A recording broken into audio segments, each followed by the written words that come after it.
Kita masih berbicara mengenai kesaksian dan pengalaman dua orang mantan pasien Guntur Bumi. Bulis, kita lanjutkan lagi. Tadi Anda mengatakan sempat ditanya background, pekerjaan, keluarga seperti apa. Setelah itu langkah selanjutnya apa yang dilakukan oleh Guntur Bumi? Langkah selanjutnya kita suruh pakai jilbab lagi. Saat itu Anda harus buka jilbab berarti ya? Oke. Kita setelah ini udah di strom belum? Iya. Setelah di strom saya suruh masuk. Setelah ditanya-tanya, saya suruh berdiri buka jilbab. Bapak juga, karena dia kan udah keluar tinggal berdua. Setelah udah dibuka jilbab, kan lampu dimatiin. Jadi Guntur Bumi ada di depan saya, di belakang itu pokoknya yang agak gemuk, mungkin namanya Agus ya.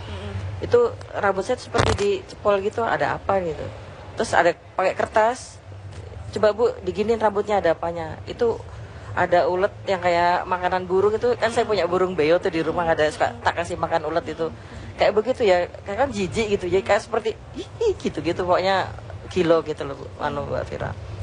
Setelah itu udah begitu saya bersihkan, terus lihat sekarang perutnya, saya buka sedikit blus saya, terus diginiin sama UGB tuh ada apanya Bu dilihat.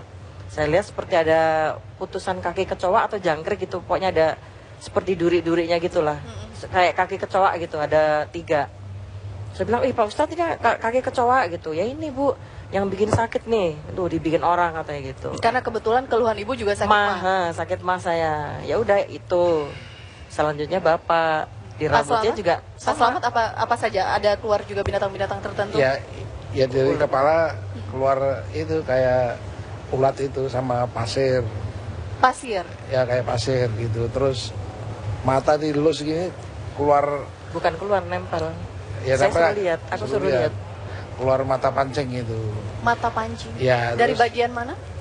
Kiri. Di alis. Kiri kanan. Alis. Kiri kanan Pak. Ya tapi yang keluar di kiri aja. Kiri makanan aku lihatnya. Kiri kanan. Ya. Ya itu ya ini. Mas Ahmad ini mau dibikin buta. Satu keluarga mau dibikin dihabisin. Itu. Terus duduk lagi ya Pak. Maaf Mbak Wira.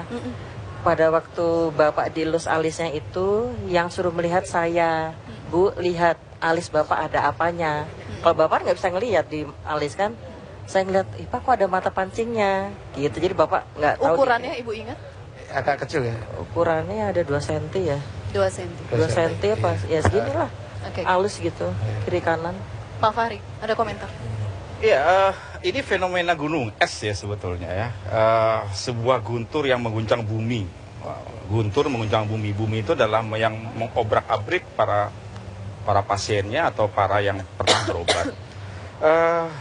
Kalau ini adalah fenomena positif, barangkali outputnya Guntur Bumi akan semakin populer karena dia mendapatkan positif. Namun sayangnya fenomena ini menjadi negatif karena outputnya, karena dia mendapatkan masalah-masalah.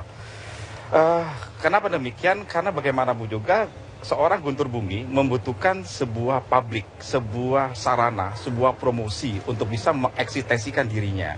Karena kalau kita lihat perjalanan beliau sejak masih di Semarang, sejak masih menggunakan nama Ki Cilik, kemudian dia bergabung dengan pemburu hantu, kemudian dia mengeksiskan dirinya menjadi seorang ustadz. Yang notabene secara keilmuan barangkali kemampuan Guntur Bumi hanya sebatas masalah-masalah ketahuitan. Tapi di sisi lain, walaupun dia masalah ketahuitan, rasa sebagai seorang manusia, dia masih egonya masih kelihatan. Intinya begini, saya ingin menganalogikannya begini.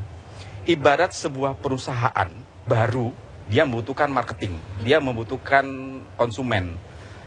Dia harus membentuk brands, dia harus membentuk image, dia harus membentuk, dan itu sudah berhasil sampai dia menikahi seorang selebritis sekalipun. Itu artinya dia memposisikan dirinya seperti public figure. Saya ini selebritis, saya ini dekat dengan kiai-kiai.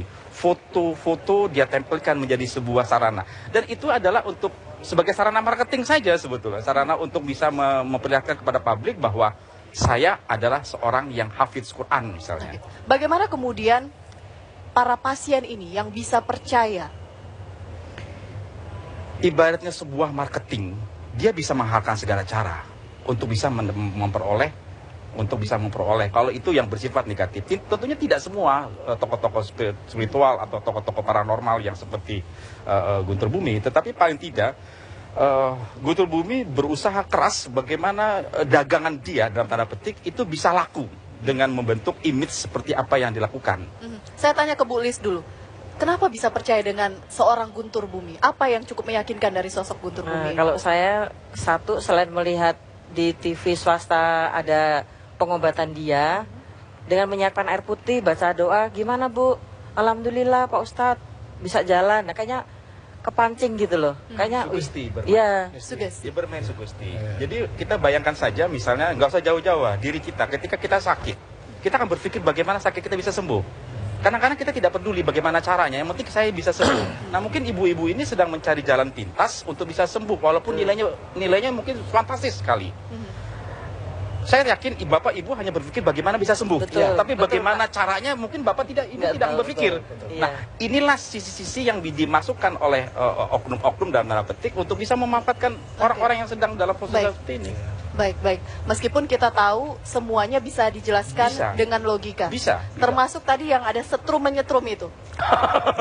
Ada penjelasan secara logika yang ingin disampaikan oleh Pak Fahri. Kita langsung simulasi ya Pak ya. Gambarannya seperti apa? Baik. Kamera bisa memperlihatkan? Ya. Ini dijelaskan Pak Fahri apa yang Tadi, ada di sini ini. Ini bukan nyiapin sendok kita mau makan bakso atau apa gitu, bukan ya Pak ya? Bukan. Jadi begini, saya tadi terinspirasi dari pembicaraan Ibu sama Bapak bahwa ada sebuah metode di mana Bapak Ibu berada pada sebuah ruangan gelap. Kalau berada dalam ruang gelap berarti kan konotasinya kan kita bisa berbuat apa saja. Kita mau menempeleng atau kita bisa berbuat apa-apa saja. Termasuk dengan cara-cara seperti ini. Apakah Ibu yakin bahwa di dalam ruangan itu betul-betul tidak ada kabel, tidak ada ini juga tidak akan mungkin juga kalau tidak kelihatan. Nah, tadi Ibu mengatakan ada sebuah metode tentang listrik. Saya mencoba mereka-reka. Ibu berdiri dengan alas kaki. Artinya tanpa alas, betul tanpa Bu? Alas. Tanpa alas. Artinya kalau secara teori, tanpa alas berarti mengambil groundnya, ubin ya, itu menjadi minusnya. Menjadi minnya. Nah, kemudian saya cuma hanya membutuhkan selembar kain saja, di mana saya akan berpijak. Ketika saya berpijak, saya tidak akan bersentuhan dengan groundnya, saya tidak akan bersentuhan dengan minnya. Nah, saya buatkan sebuah kabel seperti gambar ini, misalnya, kalau bisa diperlihatkan. Ini kabel ada dua aliran. Logikanya, kalau kita tidak tahu, ini dua-duanya menyambung dalam sebuah titik di sendok. Sesungguhnya yang terjadi adalah ini hanya satu saluran. Sebelum dijelaskan, apa yang bisa dibuktikan dengan ini? Ada artinya simulasi tertentu yang bisa mungkin? Artinya kalau saya menciptakan sebuah satu saluran, artinya saya mendapatkan plusnya. Nah, bagaimana saya menciptakan minnya untuk bisa terjadi sebuah saluran listrik? Bisa kita coba terlebih dahulu? Silakan. Caranya adalah saya berdiri di atas karpet, selembar saja. Kemudian Mbak Vira dibuka sepatunya. Baik. Bapak, Ibu boleh saya ajak ikut ya? Boleh. Baik. Tapi kita harus melepas alas kaki. Baik. Ya, saya mencoba mensimulasikan ya. Kemudian saya juga ingin lepas kaki. Iya, Ibu silakan juga melepas alas kaki. Ya. Baik. Ada barang tertentu yang mungkin perhiasan yang harus? Barangkali. Arloji. Karena arloji ini kan ringkih ya. Iya. Kalau misalnya kalau ada lebih fokus, ini kalau ini saya tempelkan, ini pasti ada warna menyala. Ini menyala itu. Nah, menyala ya. Tapi mungkin kamera tidak bisa melihat ya. Artinya ini ada listriknya. Dan listriknya itu adalah yang plus. Kalau plus berarti menyala. Nah, saya menciptakan minnya. Ibu. Yang harus kita lakukan apa? Karena Ibu berada pada posisi ini, Ibu maju, Bu.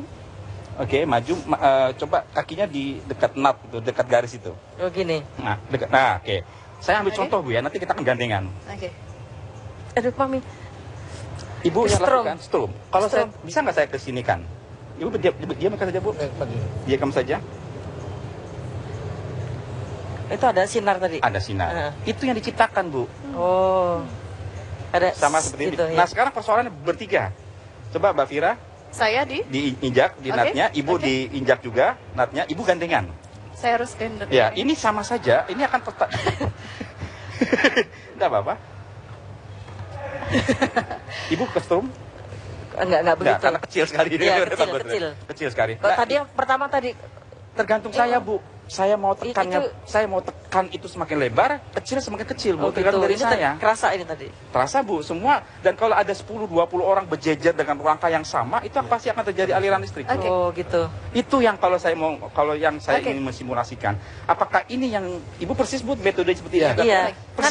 Nanti kita ngobrol lagi. Menarik ketika ada metode seperti ini, apakah kemudian ini juga menjadi salah satu modus yang dilakukan oleh pengobatan seorang saya mohon maaf, ini sapu kaki. Guntur Bumi? Gak apa-apa. Saya kasih kesempatan untuk sepatu lagi. Kita akan berbincang setelah lagi pemirsa di Gestur.